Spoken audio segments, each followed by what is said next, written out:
most important issue in the city of Yerevan is the transport cost. The current mayor wants to raise the price to 300 drams per ticket for those people that use it once or twice a day. And we're saying that no, let's keep it at 100 drams, because up to now, there's been clear corruption in the transport systems. People were paying in coins, and from the 100 dram coins that they were paying, about 15 to 20% was going to the city budget, and about 80% going to the bus driver and the transport agency head and people above. So now we're eradicating that corruption, because we're going to be paying with cards and tickets, and 100 drams is plenty of money to cover all the expenses for all the new buses. So there's no need to raise the price, and that's what we're fighting now. Suggesting people not to buy those expensive packages, which are going to cost them 200 to 300 drams per ticket to ride, and that's for people who use it once or twice a day. To be fair, people who use the transport system 3 or 4 times a day, it's actually going to be cheaper, but they have to pay ahead of time. But the majority of people in Yerevan and from the regions that come here use it once or twice a day. We're going to force the mayor to cave in and bring down the price to what it was before, because 100 drams, if you fully collect that full amount, whereas you're collecting 20% before, you're going to be collecting 100 drams of that now, plenty of money. And the premise of why they're raising the fees so high is because the reason why they're raising the fees so high is because of corruption.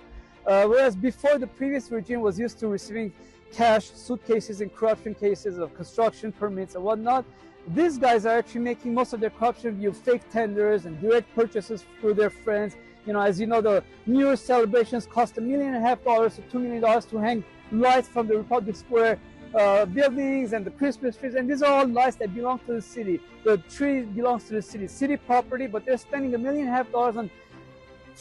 on remedial construction workers to hang the street. And we found out that the people who win the tenders are friends of Avignon and connected people to the mayor and whatnot. So, and the problem here is that the anti-corruption agencies and the prosecution doesn't work. There's systematic corruption taking place in Yerevan right now.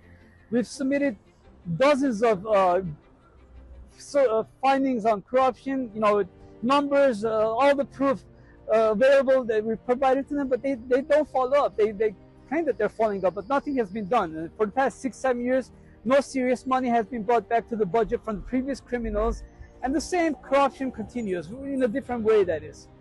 After our protests and people saying that they're not going to pay the 300 dram fee for the transport cost, the mayor of Yerevan yesterday caved in, and he actually cut the price into half, for 250 drams, so it's a big discount.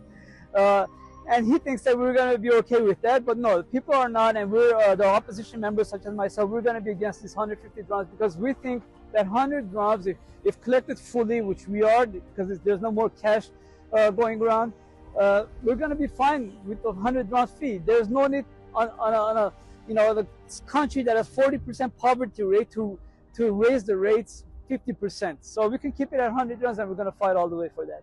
So the whole premise of this revolution was that they're going to eradicate systematic corruption. They're going to put the criminals, the people who were in charge, in jail. And up to now, 6 years has passed, and no one's been put behind jail. No one's been found guilty. Only not even 1% of the theft stolen from the budget was returned, and the same thing is going on, continuing on.